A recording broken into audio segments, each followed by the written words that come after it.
Assalamualaikum warahmatullahi wabarakatuh. Saya Trisna Utami dari Prodi Manajemen Universitas Pekalongan. Pada kesempatan kali ini akan mempresentasikan materi mengenai pajak penghasilan pasal 21. Kita mulai dari pengertian PPh pasal 21. PPh menurut Peraturan Direktur Jenderal Pajak Nomor 32 Tahun 2015 adalah pajak atas penghasilan berupa gaji, upah, honorarium, tunjangan, dan pembayaran lain dengan nama dan dalam bentuk apapun yang sehubungan dengan pekerjaan atau jabatan, jasa, dan kegiatan yang dilakukan oleh orang pribadi subjek pajak dalam negeri. Lalu, pekerjaan apa sajakah yang dikenai wajib pajak PPh 21? Wajib pajak PPh pasal 21 terdiri dari pegawai, juga penerima uang pesangon pensiun atau uang manfaat pensiun, tunjangan hari tua, atau jaminan hari tua, termasuk ahli warisnya juga merupakan wajib pajak PPh 21. Lalu yang ketiga, wajib pajak PPh 21 kategori bukan pegawai yang menerima atau memperoleh penghasilan sehubungan dengan pemberian jasa. Lalu, dalam poin ketiga ini, maksud dari penghasilan sehubungan dengan pemberian jasa adalah mereka tenaga ahli yang melakukan pekerjaan bebas yang terdiri dari pengacara, akuntan, arsitek, dokter, konsultan, notaris, penilai, dan aktuaris. Juga dapat oleh pemain musik, pembawa acara, penyanyi, pelawak, bintang film, dan lain sebagainya. Olahragawan juga termasuk. Agen iklan juga termasuk. Lalu untuk selanjutnya adalah yang D. Anggota Dewan Komisaris atau Dewan Pengawas tidak merangkap sebagai pegawai tetap pada perusahaan yang sama. Lalu, poin E, yaitu mantan pegawai. Yang terakhir, poin F, wajib pajak PPh pasal 21 kategori peserta kegiatan yang menerima atau memperoleh penghasilan sehubungan dengan keikutsertaannya dalam suatu kegiatan.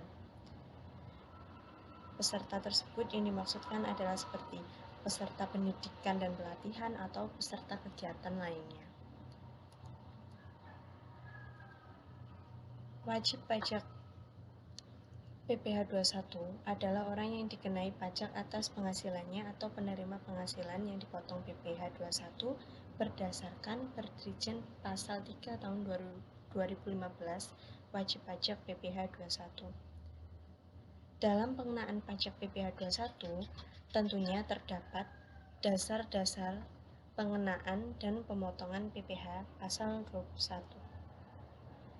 Dasar-dasar tersebut adalah yang pertama, penghasilan kena pajak atau PKP.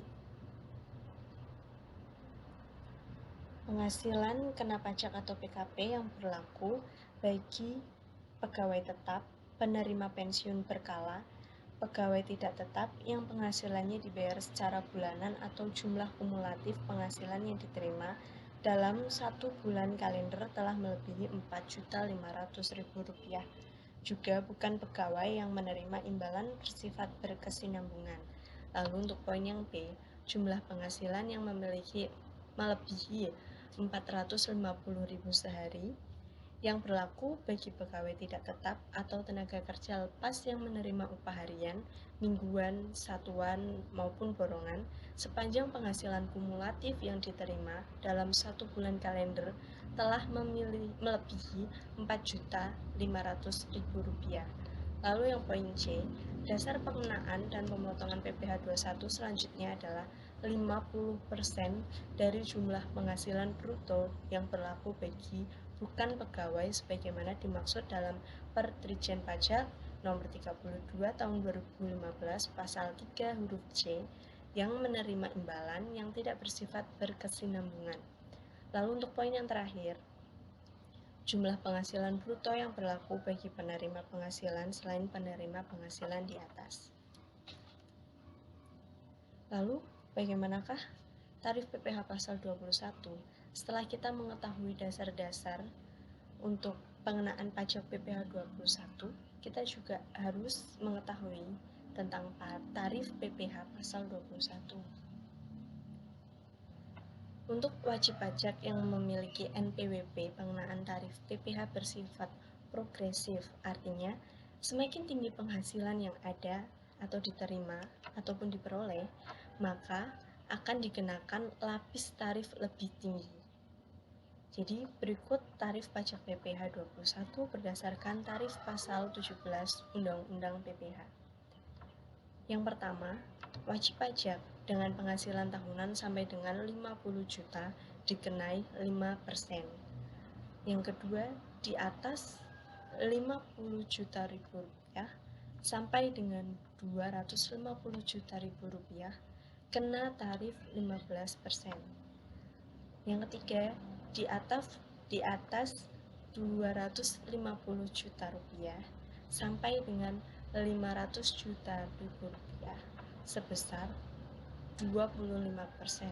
Lalu untuk yang terakhir, di atas 500 juta rupiah, tarif yang dipungut sebesar 30%.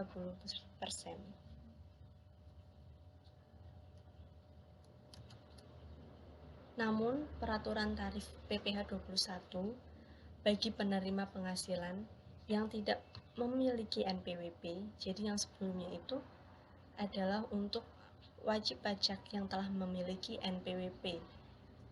Untuk slide yang sekarang ini adalah peraturan tarif PPh 21 bagi penerima penghasilan yang tidak memiliki NPWP, nomor pokok wajib pajak, adalah sebagai berikut. Yang pertama, bagi penerima penghasilan yang tidak memiliki NPWP, dikenakan pemotongan PPh pasal 21 dengan tarif lebih tinggi 20% daripada tarif yang diterapkan terhadap wajib pajak yang memiliki NPWP. Lalu yang kedua, jumlah PPh pasal 21 yang harus dipotong sebagaimana yang dimaksud pada ayat 1 adalah sebesar 120% dari jumlah PPh pasal 21 yang seharusnya dipotong dalam hal yang bersangkutan memiliki NPWP. Untuk poin yang ketiga, pemotongan PPh pasal 21 sebagaimana dimaksud pada ayat 1 hanya berlaku untuk pemotongan PPh pasal 21 yang bersifat tidak final. Lalu, untuk poin yang keempat, dalam hal pegawai tetap atau penerima pensiun berkala sebagai penerima penghasilan yang telah dipotong PPh pasal 21 dengan tarif yang lebih tinggi sebagaimana dimaksud pada ayat 1, mendaftarkan diri untuk memperoleh NPWP dalam tahun kalender yang bersangkutan paling lama sebelum pemotongan PPh pasal 21 untuk masa pajak Desember. PPh pasal 21 yang telah dipotong atas selisih pengenaan tarif sebesar 20% lebih tinggi tersebut diperhitungkan dengan PPh pasal 21 yang terhutang untuk bulan-bulan selanjutnya setelah memiliki NPWP.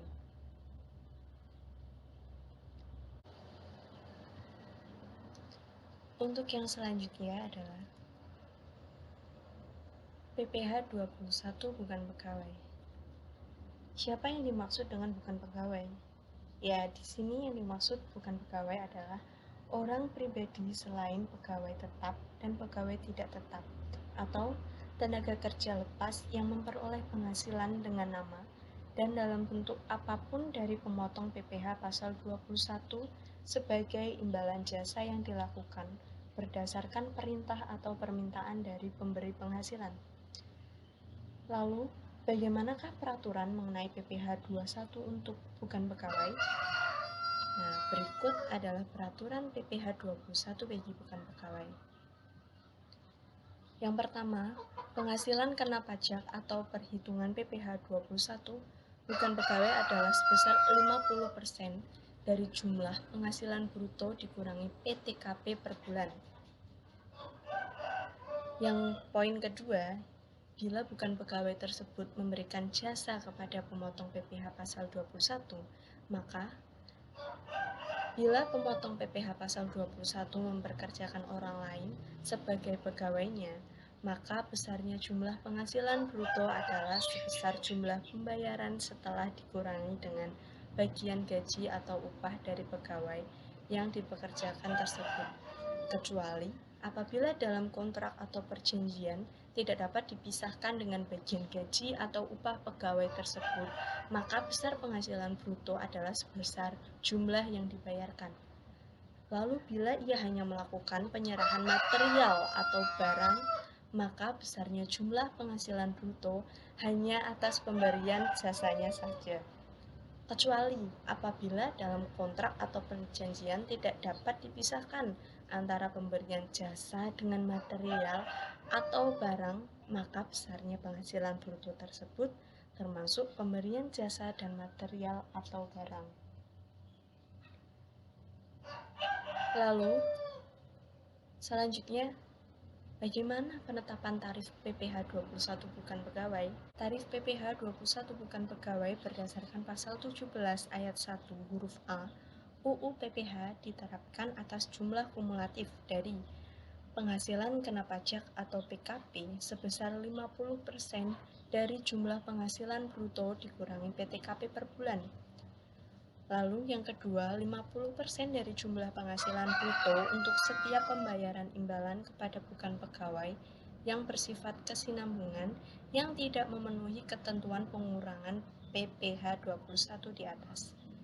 Lalu jumlah penghasilan bruto berupa honorarium atau imbalan yang bersifat tidak teratur yang diterima atau diperoleh anggota Dewan Komisaris atau Dewan Pengawas yang tidak merangkap sebagai pegawai tetap pada perusahaan yang sama. Lalu jumlah penghasilan bruto berupa jasa produksi, tantim gratifikasi, bonus atau imbalan lain yang bersifat tidak teratur yang diterima atau diperoleh mantan pegawai, atau jumlah penghasilan bruto berupa penarikan dana pensiun oleh peserta program pensiun yang masih berstatus sebagai pegawai dari dana pensiun yang pendiriannya telah disahkan oleh Menteri Keuangan.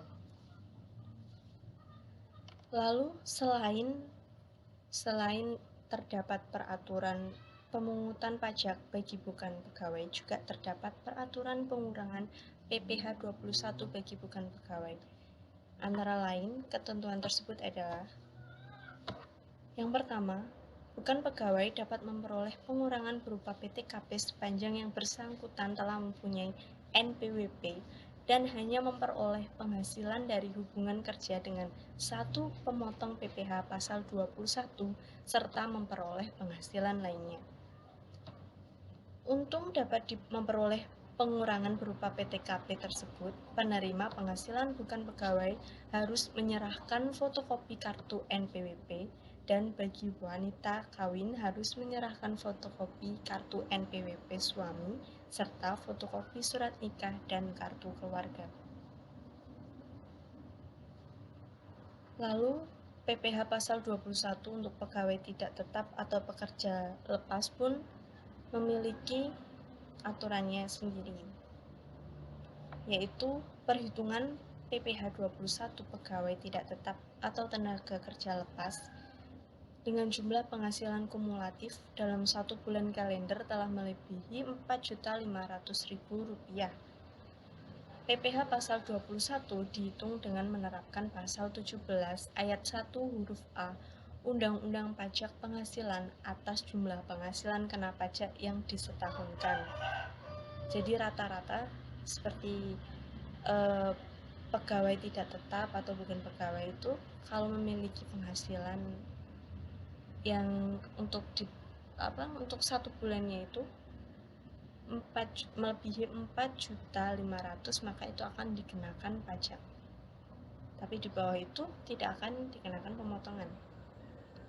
Lalu untuk poin yang kedua, tarif PPh 21 pegawai tidak tetap atau tenaga kerja lepas atas penghasilan berupa upah harian, mingguan, satuan, borongan, atau saku harian sepanjang penghasilan tidak dibayarkan secara bulanan, tarif lapisan pertama, Pasal 17 ayat 1 huruf A, Undang-Undang Pajak Penghasilan diterapkan atas jumlah penghasilan bruto sehari yang melebihi 450.000 atau jumlah penghasilan bruto dikurangi PTKP yang sebenarnya dalam hal jumlah penghasilan kumulatif dalam 1 bulan kalender telah melebihi Rp4.500.000.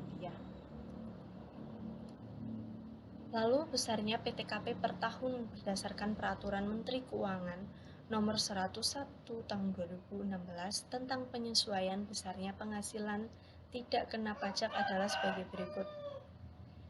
Yang pertama, 54 juta rupiah untuk diri wajib pajak orang pribadi. 4.500.000 rupiah tambahan untuk wajib pajak yang kawin. 54 juta rupiah tambahan untuk seorang istri yang penghasilannya digabung dengan penghasilan suami. Yang keempat adalah 4.500.000 rupiah tambahan untuk setiap anggota keluarga sedarah dan keluarga semenda dalam garis keturunan lurus serta anak angkat yang menjadi tanggungan sepenuhnya, paling banyak 3 orang untuk setiap keluarga. Lalu terdapat pula batasan PTKP tersebut yang tidak berlaku. Untuk 1. Penghasilan bruto dimaksud jumlahnya melebihi Rp4.500.000 sebulan. Penghasilan dimaksud dibayar secara bulanan dan atau penghasilan berupa honorarium, lalu komisi yang dibayarkan kepada penjajah barang dan bertugas dinas luar asuransi. Terima kasih, sekian penjelasan materi dari saya. Semoga bermanfaat. Wassalamualaikum warahmatullahi wabarakatuh.